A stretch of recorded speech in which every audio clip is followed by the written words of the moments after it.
everybody, Peter here, and welcome to the Esoteric Order of Gamers. Today I'm going to show off some more War Cradle Dystopian Wars figures. And this time I'm going to concentrate on the Empire, which is basically China, Japan, Korea, and a few other places around the Asian area. Now, of course, I don't think of Asia in those terms, but this is a 19th century alternative history dystopian game, and it's very much got its feet in fantasy. So the fact that they've just sort of thrown together all these Asian nations in one grab bag empire is a little bit silly, but we're going to sort of hand wave that.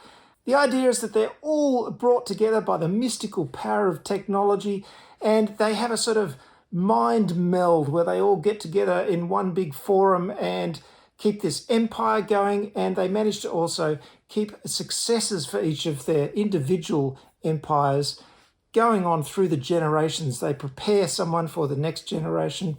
It's a little bit sort of like Foundation, the TV series, except without the DNA manipulation. Anyway, I'm getting off track.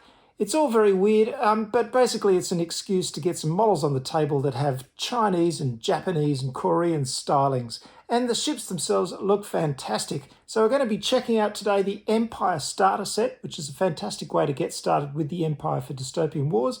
Also the Hachiman Battlefleet Set, the Tianlong Battlefleet Set, and the Zanmadeo. And I'm looking over there because it's really hard to remember these names, and I've got them on a little piece of paper. Check out the Zanmadeo, which is the newest one. It's amazing. It's a big floating city, basically. So there's some lovely stuff here to enjoy. I will show you in more detail through this video. Let's check it all out. Oh, and before I get started, of course you know the drill by now. I get sent this stuff for free, but I play Dystopian Wars and really enjoy it, so I'm very happy to show it off. I don't get paid for these videos, and my opinions are always my own. So let's get started with the Hachiman Battlefleet set. It's Japanese ships in this set, and you'll see some of these ships repeated in later sets because, of course, they mix and match different models in different Battlefleet sets. But this set comes with a lovely selection of Empire ships, a spectacular resin figure, and then a great selection of smaller ships and submarines as well. And the good thing is as well is that now on the back of the boxes you can see they're showing you all the variants for the different ships as well, which is really handy. Makes it easy to see the variety of ships that are available in one set. It starts off with a beautiful Hachiman assault carrier. Check this out. This launches Rin exo subs. I'll be showing you those a little bit later. And they're like SRS tokens, but they can attack from above or below. It also does mine clearance, and it can lay mines as well. Beautiful thing. Now, you can see you can take the parts apart and you can rearrange them and come up with this one, the Akita Super Battleship. This is just a monster. It's got 4 heavy gun batteries. Now, of course, magnetizing this is possible. I'm going to try and magnetize these bits as much as I can, but you may just want to choose one of these variants, or you can do what I do and just sort of mix and match and try the different variants out. The next one is the Matsumoto generator ship, and this is amazing. Look, it's got these 5 sort of plastic clear pieces that fit on the front. I've just attached them with blue tack for the moment. This is the hyper beam lens cannon, which attacks everyone in a line. It's got a special table you roll on to see the damage that it does to all the ships in front of it, and it looks really impressive, doesn't it? It's also got 3 generators, and all models within 7 inches of this ship can take advantage of the abilities of those generators. Pretty amazing stuff. You get 3 cruisers in the Hachiman set, and they have 8 variants in total, so huge amounts of choice here. This is the Hokkaido. It's got 2 heavy gun batteries up the front, as you can see, but there are also the Kanagawa, the Honshu, the Miyagi, the Osaka, the Okinawa, the Yamaguchi, and the Ishikawa variants for these. So they all come with a slighter smaller or larger sterns and a different amount of guns and various special abilities. Now we've got the 3 Sakata destroyers, heavy destroyers, these ones. They're very nice. They reroll blanks versus mass 3+ ships. That's the giant killer ability. A couple of gun batteries there. You get 6 of these Kyoto fast frigates. They're pretty much like the Sakata heavy destroyers, but not quite as good on the gun front. They've just got 1 gun battery and a light broadside. Nice little figures though. These large submersibles come in 6 variants. You get 3 in the set, and I built these ones as the Koromodeko submersibles because I just love those nasty looking tentacles out the front. They're fantastic, but you've got them in assault ship variants as well. There's an exo sub carrier as well. Lots of variety there. And then these little Chibu Hunter submarines. You get 3 of these in the set. Nice little agile hunting subs. 12 of these Cheetah Automata Escort tokens come in the set. You can see they come in at 2 different variants for a little bit of variety.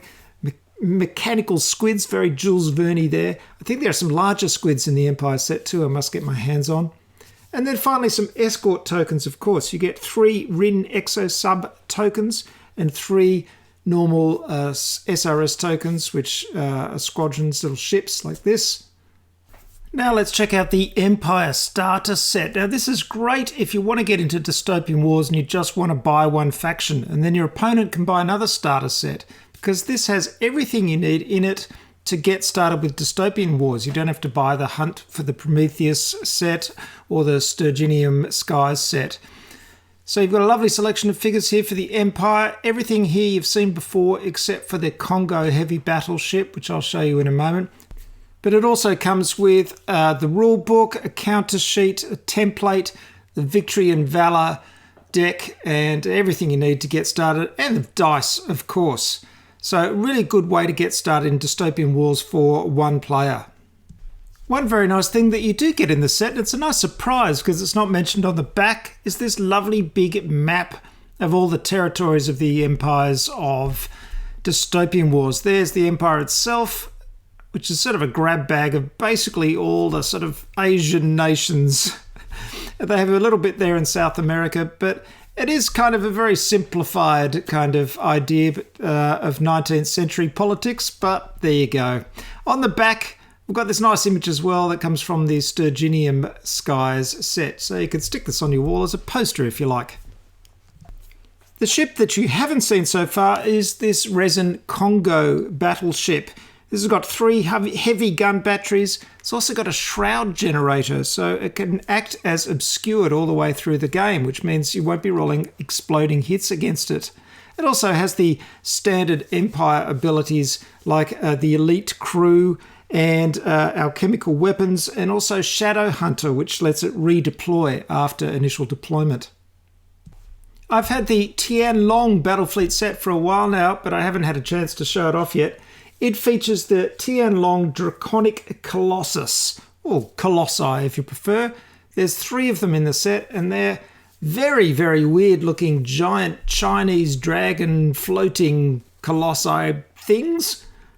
Pretty unbelievable. They use alchemical weapons, of course. They can also have scything blades. They're very bizarre, but very Chinese looking, as you can see. They also have the low-level strike ability, so for a round they can change from being an aerial unit to a skimming unit with +1 armour. Here's what they look like on a base. I've just shonkied this together because obviously I want to paint this separately from the base, so I haven't done either base or figure yet. Still got a lot of painting to do on these Empire figures. You also get 6 of these Gong destroyers, very agile little ships. They have the Pack Hunter ability, so they get +1 action dice per model in the unit while they have 2 or more models. And they're armed with alchemical rockets, of course. Finally, the most recent Empire set I received was the Zan Medeo Battlefleet set, and this truly is unique. Look at the size of this huge floating city thing. It's unbelievable. And they've come up with a really nice modular design here, because basically it's just one square city section, which you can make up for the 2 smaller Zhui Sky Bastions, which can also be built as Quanzhou. I'm probably pronouncing that completely wrongly. Or you can put 4 of them together into the Zan Medeo Sky Fortress. So really, it just comes with all these sprues that are identical, and they make up those individual city sections, and then you put them together for the largest Sky Fortress. And here it is. What a beast! I've just blue tacked this onto the Sky stand because I want to, of course, paint this in various sections later on, but It's absolutely beautiful. Look at it. It's got 11 special rules. It's a big lumbering beast, but it can move in any direction. Now, this is the bottom of it, as you can see, and it's made up of those 4 different sections with pieces in between them. At the moment, I haven't glued these in place, but there's actually a lot of hidden detail in the main platform, as you can see. And I don't know why this is all hidden, perhaps because there'll be different versions of this later on. We'll have to wait and see. Here are the 2 Ziwai Sky Bastions, so they're individual sections floating on their own. Now, when you're building all of these models, be very careful because you can attach these weapons to the side on some of the sides. You can also put a different piece, which looks like this, on some of the sides as well. And there's a bit of fiddling around, making sure that you're putting the right pieces in the right places. Well, there you have it, folks. Some lovely models for Dystopian Wars for the Empire. And despite the fact it's really simplified that area of the world into one big empire, well, they've sort of simplified everything in this game, haven't they? I mean, when it comes to the background, it's nothing like the reality of 19th century politics. This is just silly fantasy with steampunk fun, and it's an excuse to get some great models on the tabletop and play a really enjoyable game. Dystopian Wars is really, really fun, and I'll be sure to get another battle report to you as soon as possible because I want to show off some of these figures. In the meantime, I've got a lot of painting to do. I've got to get into painting the Empire, get all these ships done so I can get them on the tabletop. Please go to my website, orderofgamers.com, and you will find there a fantastic selection of rules and references for lots and lots of popular games. Of course, there's one for Dystopian Wars as well, which will make learning and playing the game a lot easier. I will see you next time. Thanks for watching. Bye for now.